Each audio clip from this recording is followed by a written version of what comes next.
Hello बच्चों, आज आप सबों के बीच लेकर आए हैं गणित 10 क्लास की है। त्रिकोणमिति चैप्टर का नाम है। बेसिक मैथ इसमें बताएंगे। तो पाइथागोरस प्रमेय है टॉपिक का नाम। अब इसमें क्या है कि किसी समकोण त्रिभुज में सबसे बड़ी भुजा का वर्ग शेष दोनों भुजाओं के वर्गों के योगफल के बराबर होता है। तो सबसे पहले यहाँ पे आप फिगर को देख लीजिए। यहाँ पे दो आकृति लिए हैं, दोनों क्या है, मेरा समकोण त्रिभुज है। क्या है? समकोण त्रिभुज। ये भी समकोण त्रिभुज है, ठीक है।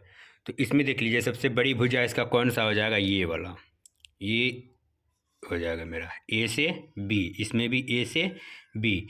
यही सबसे बड़ी भुजा को क्या कहते हैं? कर्ण कहते हैं। तो ये कह रहा है कि किसी समकोण त्रिभुज की सबसे बड़ी भुजा कर्ण होती है। वही कह रहा है कि इसका वर्ग और शेष दो भुजाओं के वर्गों के योग के बराबर होता है। तो दो भुजा कौन कौन बच जाता है? एक बच जाता है आधार और एक बच जाता है लंब। तो यही दोनों का वर्गों के योग के बराबर होता है, जो कि यहाँ पे हम लिख चुके हैं। कर्ण का स्क्वायर बराबर आधार का स्क्वायर जोड़ लंब का स्क्वायर, ये होती है। अब यहाँ पे देखो क्या लिए हैं? हाइपोटेनस का इंग्लिश होता है हाइपोटेनस का स्क्वायर प्लस बराबर बेस का स्क्वायर प्लस परपेंडिकुलर का स्क्वायर। यानी हाइपोटेनस मतलब होता है कर्ण और बेस मतलब होता है आधार और परपेंडिकुलर मतलब होता है लंब। ये होता है। इसका शॉर्ट लिखते हैं। शॉर्ट सूत्र क्या होगा? इसका शॉर्ट सूत्र होगा एच का स्क्वायर, ठीक है।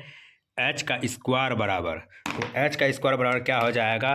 तो बी फोर बेस होता है तो बी का स्क्वायर जोड़ पी फोर परपेंडिकुलर यानी पी का स्क्वायर। ये हो गया मेरा सूत्र, ठीक है। अब तो इस तरह से ये सूत्र लिया गया, ये क्या है? फिगर लिया गया। इसमें क्या ले लिए? ए सी बराबर 5, ए बी बराबर 4, बी सी बराबर 3। इस फिगर से पहले एक फिगर और देख लीजिए। यहाँ पे जो दिए हैं ना, बी फोर बेस यानी आधार, पी फोर परपेंडिकुलर यानी लंब और कर्ण का क्या दिए हैं? एच फोर हाइपोटेनस यानी कर्ण। तो इसका है, तो वही चीज़ यहाँ पे ये सूत्र जो लिखे इसी सूत्र पे इसको रखिए। तो क्या हो गया मेरा? ये सबसे लंबी भुजा मेरा क्या होता है? एच होता है। तो ये एच ले लेंगे और ये इस तरह से लंब डाला गया है, तो ये लंब डाला गया है, क्या हो जाएगा? पी हो जाएगा और ये मेरा क्या हो जाएगा? बी हो जाएगा। तो अब देखिए मेरा यहाँ पे, तो यहाँ पे दिया क्या है? दिया है एच बराबर कितना है मेरा? 5 है। बी बराबर कितना है? 3 है। और ये बी बराबर 3 है ना। और पी बराबर कितना है? पी बराबर 4 है।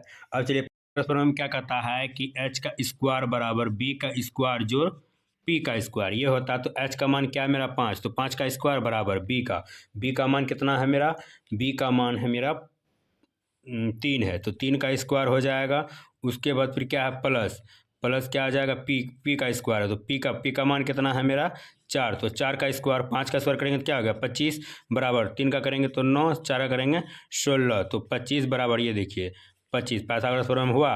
तो कर्ण तो क्या होता है? कर्ण का स्क्वायर बराबर क्या हो जाएगा? आधार का स्क्वायर जोड़ लंब का स्क्वायर, यानी समकोण त्रिभुज की सबसे लंबी भुजाओं का वर्ग शेष दो भुजाओं के वर्गों के योग के बराबर होता है। तो सेम देख लीजिए, बराबर हो रहा है ना, कर्ण के बराबर हो रहा है, यानी आधार और लंब। तो इस तरह से बनेगा। चलते इस पे और कुछ एग्जाम्पल समझाते हैं आप सबों को, ये देख सकते हैं।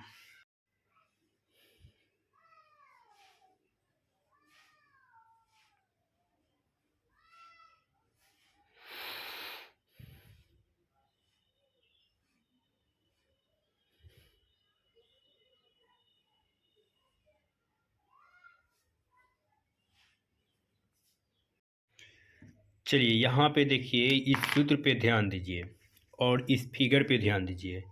क्या लिया गया है इसमें लिया गया है ए बी 3 और बी सी 4 और ए सी वाट, यानी है कि एच बराबर क्या होता है? कर्ण होता है। कर्ण बराबर निकालने के लिए कह रहा है। तो कर्ण का मान कितना होगा? तो ये मेरा क्या है? इस तरह से लंब डाला गया, ये पी हो गया यानी परपेंडिकुलर यानी लंब हो गया, और ये बिफोर बेस यानी ये इस तरह से, ये यहाँ पे ए सी बराबर क्या हो गया मेरा? आधार हो गया है ना। आधार बराबर 4 दिया। तो यहाँ पे हम लिखेंगे, क्या लिखेंगे? लिखेंगे यहाँ पे कि पी बराबर है मेरा कितना है, p बराबर 3 है और b बराबर कितना है मेरा, b बराबर 4 है, तो h बराबर वाट ये है। तो सबसे पहले ये जान लीजिए, यहाँ जो हम सूत्र लिखे हैं ये देखिए, ये अगर यहाँ पे स्क्वायर है ना, इनको हम इधर भेजेंगे तो क्या कर होगा, तो रूट चढ़ेगा ना, स्क्वायर स्क्वायर बराबर के दाएं साइड आएगा तो क्या हो जाएगा, ये रूट चढ़ जाएगा। तो इसको यहाँ पे नहीं लिखेंगे, आगे लिखेंगे इस तरह से। यहाँ देखिए, या h का स्क्वायर बराबर, तो h का स्क्वायर बराबर क्या हो जाएगा मेरा, h का स्क्वायर बराबर हो जाएगा h बराबर हो जाएगा, ये रूट चढ़ेगा इधर तो क्या हो जाएगा, p का स्क्वायर जोड़ b का स्क्वायर, इस तरह से आएगा। तो वही चीज़ यहाँ पे बनाना है। अब चलिए इसे बनाते हैं। क्या हो जाएगा, h बराबर √p का स्क्वायर जोड़ b का स्क्वायर। अब क्या हो जाएगा, एच पी का मान कितना है मेरा, पी का मान है 3 है, 3 का स्क्वायर, बी का मान कितना है 4, 4 का स्क्वायर, 3 का स्क्वायर क्या हो जाएगा 9 हो जाएगा, 4 का स्क्वायर 16 हो जाएगा, जोड़ेंगे तो कितना आएगा 25। अब देखिए 25 किसका वर्ग है, तो 5 का वर्ग है, तो इसलिए यहाँ पे एच बराबर क्या हो जाएगा 5 आंसर हो जाएगा। ठीक है, इस तरह से आप, तो अगर आप सब पाइथागोरस प्रमेय बना रहे हैं, ठीक है, तो अगर जानना चाहते हैं पाइथागोरस प्रमेय किस तरह से बनता है, इसका बेसिक हम बता रहे हैं, तो आपको सबसे पहले ये चीज़ याद रखना होगा। ठीक है, 1 का वर्ग 1 गुना 1 1, 2 का वर्ग 2 गुना 2 यानी 4, 3 का वर्ग 3 गुना 3 यानी 9 हो जाएगा, 4 का क्या हो जाएगा 4 चौके 16 हो जाएगा। उसके बाद 5 को 5 से स्क्वायर करें, 5 का स्क्वायर क्या हो जाएगा 5 गुना 5 बराबर क्या हो जाएगा मेरा 5 यानी 25 हो जाएगा। इसी तरह 6 का करेंगे, 6 गुना 6 यानी 36 हो जाएगा। 7 का स्क्वायर करेंगे तो 7 गुना 7 यानी कितना हो जाएगा 49 हो जाएगा। तो ये आप सब देख सकते हैं, हम ये जो है लिखें 19 तक, 20 का क्या हो जाएगा 20 का स्क्वायर करेंगे तो क्या हो जाएगा 20 गुना 20 बराबर कितना आ जाएगा 400 आएगा। हम 20 तक लिखे हैं, अगर आपको आगे और चाहिए तो आप कमेंट बॉक्स में ज़रूर बता सकते हैं। तो इस तरह सबसे पहले आपको इसको याद रखना होगा। ठीक है, 1 का स्क्वायर 1, 2 का स्क्वायर 4, 3 का स्क्वायर 9, 4 का स्क्वायर 16, 5 का स्क्वायर 25, 6 का स्क्वायर 36, 7 का स्क्वायर 49, 8 का स्क्वायर 64, 9 का स्क्वायर 81, 10 का स्क्वायर 100, 11 का स्क्वायर 121, 12 का स्क्वायर 144, 13 का स्क्वायर 169, 14 का स्क्वायर 196, 15 का स्क्वायर 225, 16 का स्क्वायर 256, 17 का स्क्वायर 289, 18 का स्क्वायर 324, 19 का स्क्वायर 361 और 20 का स्क्वायर 400। इस तरह यहाँ तक होगा, ये आपको याद रखना होगा, तभी जाके आपका पाइथागोरस प्रमेय यानी एच का फार्मूला निकलेगा, बी का फार्मूला निकलेगा, सी और क्या था पी का फार्मूला निकलेगा। तो इस तरह से आपको इसको याद रखना होगा, तभी जाके बनेगा आपका पाइथागोरस प्रमेय में एच का सूत्र। चलिए देख सकते हैं कि यहाँ पे क्या लिए हैं, एग्जाम्पल नंबर 1 ले रहे हैं अपनी तरफ से। ठीक है, क्या है P बराबर 8, B बराबर 6, H बराबर वाट। H का मान ज्ञात करना है, तो सबसे पहले आपको ये बताना P4 क्या होता है, ये हो गया मेरा लंब, और B4 बराबर बेस यानी आधार होता है ये मेरा। उसके बाद H4 क्या होता है, हाइपोटेनस यानी कर्ण होता है। तो इस तरह से, ठीक है, इसी का शॉर्ट नाम है PBH, जो कि त्रिकोणमिति में आप सबों को बनाना पड़ेगा एक्सरसाइज 8.1 को बनाना पड़ेगा, एक्सरसाइज 8.1 8.2 में। ठीक है, तो इसी तरह से करना है आगे।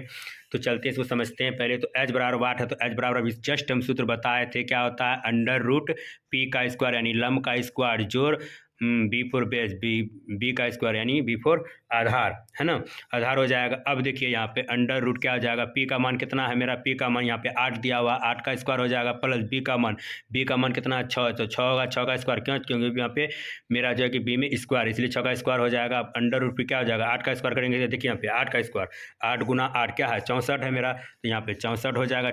तो क्या है 6 का स्क्वायर देखिए 6 का स्क्वायर मेरा कितना है यहाँ पे 36 है, तो क्या हो जाएगा यहाँ पे 36 हो जाएगा। अब दोनों को जोड़ देना है, तो ये 64 होगा, स्क्वायर नहीं आएगा यहाँ पे, तो क्या हो जाएगा 6 4 10 के 0, 36 9 1 10 100। अब देखिए 100 किस, तो देखिए 100 मेरा यहाँ किसका है, मेरा 10 का है, 10 का वर्ग है, तो यहाँ पे क्या हो जाएगा, इसलिए H बराबर कितना निकला 10 आंसर निकलेगा इसका। ठीक है, इस तरह से आपका H का मान यानी कर्ण का मान निकल सकता है। ठीक है, तो चलते हैं आगे, एक और एग्जाम्पल बताते हैं उसके। ये देखिए, ये क्या लिए हैं, H बराबर सूत्र क्या होता है, H बराबर सूत्र होता है P का स्क्वायर जोड़ B का स्क्वायर, या इसको लिख सकते हैं B का स्क्वायर जोड़ P का स्क्वायर। ठीक है, इस तरह घबराना नहीं है। तो अब देखिए यहाँ पे ये क्या है, तो P का मान कितना, देखिए P का मान कितना मेरा 15 है, तो 15 का स्क्वायर जोड़ B का मान कितना, B का मान 8 है, तो 8 का स्क्वायर ये हो जाएगा। अब देखिए 15 का स्क्वायर करेंगे तो क्या होगा, 15 का स्क्वायर यहाँ हम लिख चुके हैं, 15 का स्क्वायर कितना होता है 225। ठीक है, तो 225 लिख देंगे। उसी तरह से 225 लिखेंगे तो उसका क्या हो जाएगा, प्लस 8 का स्क्वायर कितना होता है 64 होता है, दोनों को जोड़ दिए 5 4 9 हो जाएगा, ये √ में आएगा, 5 4 9, 4 2 6 2 8, उसके बाद 2 289 देखिए किसका है वर्ग, 289 यहाँ देखिए किसका वर्ग है 17 का, तो इसलिए यहाँ पे लिख सकते हैं इसलिए h बराबर 17, आंसर निकलेगा मेरा 17। ठीक है, तो समझ गए होंगे ये क्वेश्चन। तीसरा एग्जाम्पल क्या लिए हैं, p बराबर 12, b बराबर 5, h बराबर 8। h का मान ज्ञात करना, जो कि यहाँ पे सूत्र लिख दिए हैं, क्या है h बराबर √p का स्क्वायर जोड़ p का स्क्वायर। ये क्वेश्चन को आप सबों को हल करना है। हल करने के बाद जो भी आंसर निकलेगा वो आप कमेंट बॉक्स में जाके मैसेज कर सकते हैं। ठीक है, तो आज के लिए इतना ही रखते हैं, बाकी अगले दिन जो बताएंगे, ये तो आज बताए h का मान, यानी h बराबर कर्ण का सूत्र निकालने के लिए बताया, तो कर्ण का किस तरह से निकलेगा अगले दिन बताएंगे। क्या बताएंगे, p का सूत्र, यानी p क्या होता है, लंब होता है, लंब के बारे में बताएंगे। उसके बाद b4 यानी 2 नंबर का बता दिए, 3 नंबर का जो कि आप सबों को अपने से बनाना है। ठीक है, और कमेंट बॉक्स में जवाब देना है। तो चलिए आज के लिए बराबर बी किसको कहेंगे, आधार को, यानी आधार का बताएंगे उसके अगले दिन। ठीक है, इस तरह से होगा। तो इस क्वेश्चन को समझ गए होंगे। ये एग्जाम्पल जो बताया इससे पहले एक दिन। जय भारत।